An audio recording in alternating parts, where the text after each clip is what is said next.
Don, I do have a concern I want to bring to your attention, and that is in regards to carrying the football. One of the concerns that I had earlier this August was, and again, this is probably typical protocol for any Big Ten program, but Kirk had made the comment at, I believe it was Big Ten Media Days earlier this summer, that Tyler Goodson and Ivory Kelly-Martin wouldn't be taking many hits during the fall. And I understand you're trying to protect your ball carrier's health.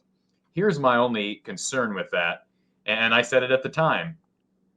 You cannot possibly become efficient, in my mind, at protecting the football unless you have practice protecting the football. And to me, that has to include taking hits. Now, again, I know you're trying to protect the health, but I look back at the first game last year, and I'm looking at the box score right now. Iowa-Purdue last year. Mekhi Sargent, one fumble, and it was lost. Tyler Goodson, one fumble, and it was lost. I look at the stat line today, and it didn't come back to bite Iowa, but you have a lost fumble from Ivory Kelly-Martin. You have a lost fumble for Tyler Goodson. I'm not saying there's a cause and effect relationship of Kirk not letting his running backs take many hits during fall camp. Is that a valid concern on my part? Again, it didn't hurt Iowa today, but certainly you don't want to cough the ball up that much. Well, I think it is a concern going forward. The one thing you can count on, all the people on our schedule, they're going to have an awareness of how often each and every back has coughed up the ball. They're going to know. And if you've got a reputation for having questionable ball security, you can bet they're going to know it, and they're going to try a little extra hard to get the ball out on you because you appear to be the more vulnerable ball carrier. So that is a concern going forward. We coughed it up a couple of times. Great backs hardly ever lose the ball, much less fumble and lose it to the other team. Sometimes you're lucky enough to get the ball back, of course, but it seemed to me Tyler's he got stood up a little bit. You know, one of the things you got to be aware of when you're forward momentum. I was wishfully thinking they might even say he was blown down with forward progress. I couldn't tell for sure where the ball came out, and I think I missed that replay during the game. That's one advantage you have of sitting at home is maybe seeing it maybe more often than you get to see it in the stadium. But I was hoping maybe there was a whistle that had stopped his forward progress, and then maybe as they looked at it, they would decide he fumbled a little bit later in the play. Maybe it was just a great effort on the part of Indiana, but it was one of those mosh pit type of plays, and his forward momentum was almost stopped, and a whistle I'm sure followed just a split second after the ball did come out. But it is a concern, absolutely.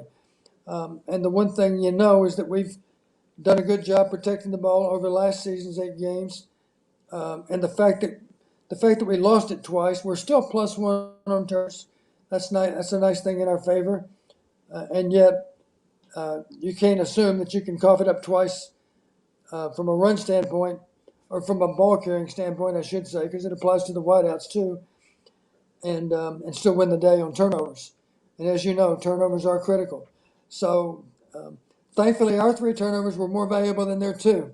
It's rare. I do know this because I've got the stats to prove it. Over the last 6 years in the Big Ten, if you score on defense, you win 78% of the time. So I found myself thinking today, what if you score twice on defense? I'm pretty sure that percentage might be 100%. It certainly gives you a better chance if you can put up 14 points as a defense. And I get Don, the so defense credit for the 2 PATs. What's that? is there any substance to that fear of mine that perhaps the early season fumbling issues these last 2 years have at all? You could attribute that to not taking as many hits for your running backs in the fall during camp? Yeah, it's possible. The one thing you do know, if we try to protect our backs or try to protect our quarterback, and we try to not subject them to many hits, there's a risk involved there. You haven't been practicing as much as you might in game-like conditions. Are you comfortable with their ball security? I put it this way: if you're a little uncomfortable, you better take the risk of giving them a little bit of live work. Just to remind them of what a game feels like. Yeah. Because let's face it, they haven't taken a lot of hard hits until today. And Tyler Goodson, I think, usually is very sure-handed with the football. But the problem is, it seems like his fumbles have come. I know they've come, at least these last 2 seasons, they've come in game 1. Yeah. So hopefully both of those guys got their fumbles out of their system. I do want to get to a couple comments here from our listeners. Don Ryan Brock says Moss and Van Valkenburg stand out for me. Obviously, I mean, Moss with the 2 pick sixes, and Hankins nearly had a pick six, or excuse me, an interception, had it not That was been the for one the that roughing was the called passer. back, right? Yeah, John Wagner. Yeah, he actually possessed the ball. Was that the roughing the quarterback down near the goal line? I missed the Yes, that was replay, but I John. guess it was really a good job of acting on the part of number 9. I guess I he think was it the was, only yeah. touch. Someone said. I think it was it was a careless hit by Wagner. He didn't drive him into the turf like we talked about last week in the Nebraska Illinois game, but it was a late hit, and he probably should have held back on it. But yeah, a bit of an acting job. Gotcha. You know, once that we did not win, they actually had an edge on sacks. They sacked us twice. We sacked them once. Yeah, But all things but considered, very efficient play on our part.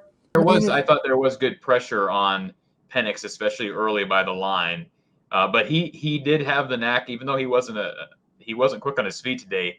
He was getting rid of the football, but as you saw, that did come back to bite him at times. Yeah, absolutely true. Our red zone efficiency, we were 3 for 3, but obviously 2 of those 3 were field goals. So if this is correct, 3 opportunities, 3 scores, it would be 4.0 per attempt per opportunity because we got 6 points on the touchdown and then 2 field goals. So Charles Pinster has a question here, Don, talking about the D line generating pressure with only 4. So That's a good point. You know, we were getting pretty good pressure with 4. We didn't have to load up. There's a time or two where we brought some extra people. I think one of those big plays, as I recall, we did compromise our back end a little bit with one of those long gainers. I believe that was against a man coverage. I'm not sure, but my recall is that they did pressure us with more than 4 on that play. I believe they did. He was under duress when he threw it. Made a good throw.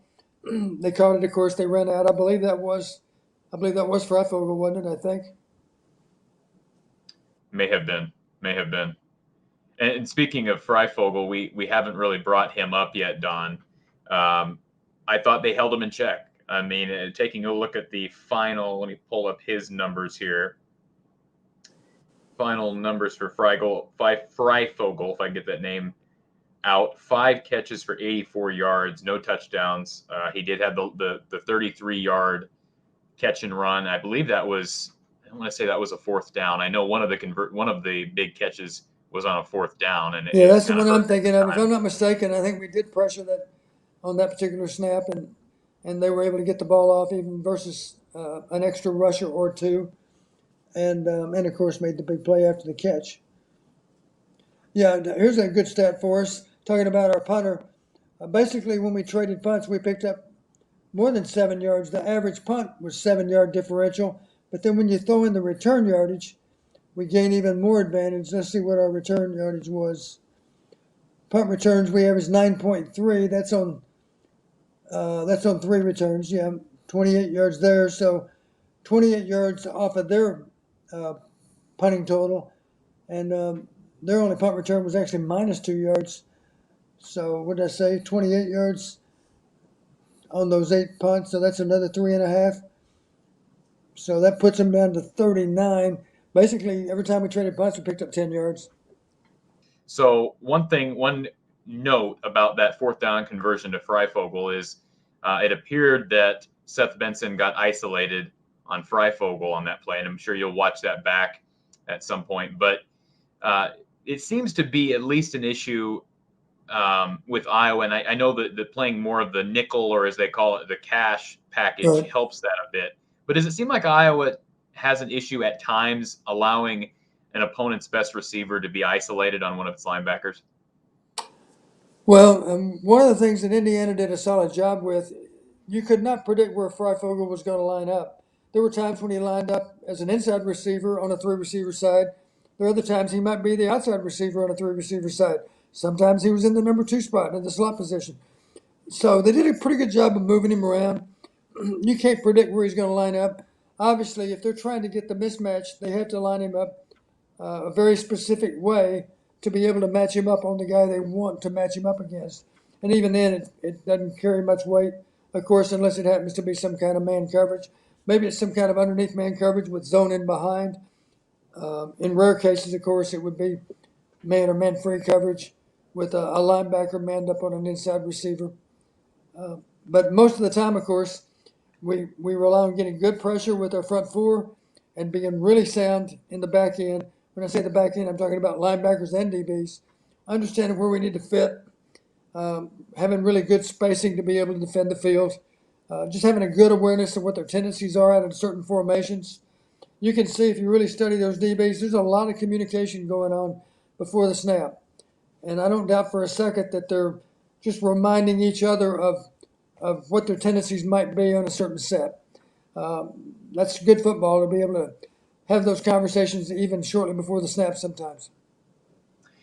One other note, and I am nitpicking here, Don, so bear with me. But I had noted a 1st and 25. This was interesting because it worked out in favor of Kirk Ferentz, but I'm kind of interested. I wanted to gain your insight into this call. So it's 1st and 25. Indiana gets called for a holding penalty. And this was, I believe, at Indiana's 40, 45-yard line. Okay. Or excuse me, at Iowa's 40, 45-yard line, and somewhere in there. And Kirk Ferentz declined the holding penalty on 1st and 25. So I don't know what the numbers say about declining. Now, it worked out in their favor because the very next play, which was then 2nd and 25, as opposed to 1st and 35, the second play ended up being like a 1-yard gain or less for Indiana. So it ended up being like 3rd and 25. So it worked out. But at the time, I thought that was an interesting decision. I would personally think that you would rather a 1st and 35 situation. What was your thought on that call? Frankly, I would have probably done the same thing Kirk did. We already Okay. had when they snapped the ball and received the flag, it was 1st and 25 at that moment, right? Before they Right. snapped it. So they'd already been penalized 15. 1st and 35. One way a lot of people look at it, it was that point in the game where you were pretty sure they were likely to throw on maybe every remaining down in that series of downs. So if you've already got 1st down out of the way, if you can move on to 2nd down and decline the penalty, that's probably a good thing. Because you don't want to give them too many chances to make a big play. Okay. So I can understand where Kirk might decline that. You could argue it either way, of course, and you'd have a sound argument either way too, depending on what happened with that next down. Injuries. We mentioned Charlie Jones. Linderbaum came back. That was, I'm sure I could hear that crowd. I know everybody was silent when Tyler went down after the QB draw, or I should say the run play for Spencer Petras. So he appeared to come back okay. Petras, I thought, I don't know if you noticed this, but seemed a bit gimpy. Did you notice that throughout the game? It happened on the Q draw. He wanted to score. Obviously, he left his feet, and he broke the plane, of course, with the ball, but he fell a little bit awkwardly. He fell from a little bit of height, because he had left his feet, and so when his foot or legs hit the ground, they hit with a pretty good thump, and I was concerned that it might be more than just an owie, as we say. But he came back and played and shook it off, so I guess there's no damage. I'm sure that the doctors took a look at him, or the trainers did, and they okayed him to continue playing. Spencer Petras still had some areas of his game that struggled, but Charles makes the comment. He says Spencer looked much more relaxed in the pocket in his first game back. I think I would agree with that. I mentioned before you came on, Don, it seemed like he did dial down the fastball. That's the first thing. I'm not saying he doesn't throw with some smoke, but he dialed it down a bit. And I did feel like he was going through his progressions. Now, maybe he was missing guys, but last year I remember him zeroing in on players and not really going through his progressions. And I thought his accuracy was okay. It would still be nice to see some long balls. Yeah, one reason, of course, he was below 50% was because of all the throwaways. And as I've already mentioned, there were a couple of those he didn't have to throw away. He could have run for, I think, a few yards, maybe more than a few, and not necessarily taken a hit either. He could have gotten down, but he just got to remember some of those times when he's throwing it away, he's actually pretty close to the line of scrimmage at that point. He really is, and so it's okay to advance the ball. It's okay to run it. If the coach says not to take hard hits, then run it on the ground before you get hit. but it's okay to have positive yardage when you flush. That's okay. Ryan Brock says Spencer's still having trouble feeling pressure. Not seeing that cornerback blitz that Don mentioned earlier was concerning. I agree. Do you have any thoughts on that, Don? Any Well, further thoughts? it's just a wake up call. What a great reminder that you need to scan the field. When if you get your bell rung because you never saw that corner, ultimately that's on you. You can't protect against a corner blitz. So that's really the quarterback's man. The quarterback, that's the whole purpose of scanning the field, of course. And as you've already heard me say, I don't care if you go left to right and then back to the middle, right to left and back to the middle. If you want to always start on the short side, that's fine. I would recommend starting on the wide side, then working to the short side, because now you're looking at that short side corner shortly before you're going to snap the ball. So you take a late look at that corner just to ascertain, does he look like he might be in position to come? It's not just the corner, too. You can take a look at that free safety over there to see if he's cheating down to occupy that space that corner's vacating. Obviously, if he's going to vacate the corner, then the free safety's got to be moving in the direction of that receiver. So I do think that Spencer's more comfortable in running our offense than he was. You can't call him a veteran yet, but he's at least got a few starts under his belt, and he's more comfortable with his role, and he's a good vocal leader out there. I'm sure he's given a lot of good encouragement to his teammates, that sort of thing. But I still look one disappointment right now. Right now, I'm sure our fans, if they see Spencer have to hold the ball and look for a guy, and now the play's extended, and now he's out of the pocket, everybody's holding their breath because they're suspecting it's not going to be good. At best, it's going to be a throwaway for no gain. Yeah. At worst, it's a ball that might be picked, or maybe conceivably broken up by a defender that Spencer can't quite see. So, and then here's a thought maybe, because part of the problem in Spencer's defense, part of the problem is, you might blame Spencer, but the bottom line, when the quarterback has extra time, it's on the receivers to get open too. Maybe there's an argument for, we used to spend quite a bit of time on flush drills. We'd practice that. Matter of fact, our players even understood, if you're running, think about this, it makes sense in a lot of ways.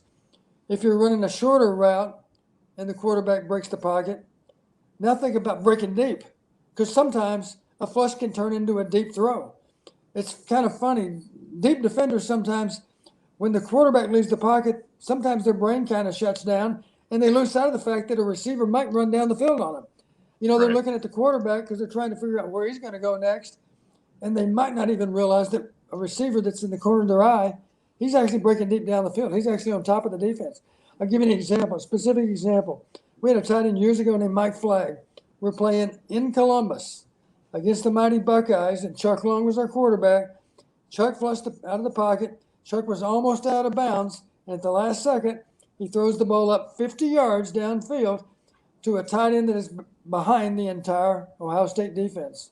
Mike Flagg, who maybe ran 4.9 on a good day, somehow got behind all those defensive backs that run 4.5. Well, it's simply because they were focused on Chuck and not on the receiver that might be breaking deep down the field. So our basic rule was, if you're running a short route, think about breaking deep. It's kind of the equivalent of a double cut again. They thought you were short, now you're deep, and now they're beaten. And for that matter, if you're deep down the field, start coming back. So that you're trying to give our quarterback an option with the receiver coming back toward him, and then a home run option deep down the field. So that's the basic way we handle flush. I don't know that Coach O'Keefe teaches it that way. That's just the way we taught it. From your vantage point, how many of those throwaways were the result of just nobody open, and how many were the result of Spencer missing a guy down the field? I know one play they showed replayed on the Big Ten Network, Luke Lachey was open, number 85, tight end 2. But how many of those plays was there actually an open receiver down the field? Yeah. I think one time, if I'm not mistaken, our backup running back, he was motioned out wide and he went down a seam, and I think he was open deeper down the field. And obviously at that moment, I don't think Spencer ever saw him. He might have even been open in the seam where he was supposed to catch the ball. And then even after the play was extended, I think he was open further down the field. I'm not sure, because I I don't have the advantage of seeing all the TV angles, and sometimes the replays don't show that either in the stadium even. But that's something for us to work on. I think in Spencer's defense, some of the time there simply wasn't anybody that opened up, and that could be a good point of emphasis for game 2 is when Spencer does leave the pocket and buy time, we got to help him out. We got to find a way to be open. We have to have a plan for how to react when the quarterback flushes to us or away from us. That's basically the only ways he's going to flush, of course, is toward you or away from you as a receiver. And the simple rule again, if he's flushing away from you, you need to be working in the same direction he's working. But now if you're in position, you got to get in position where he can get the ball to you for starters.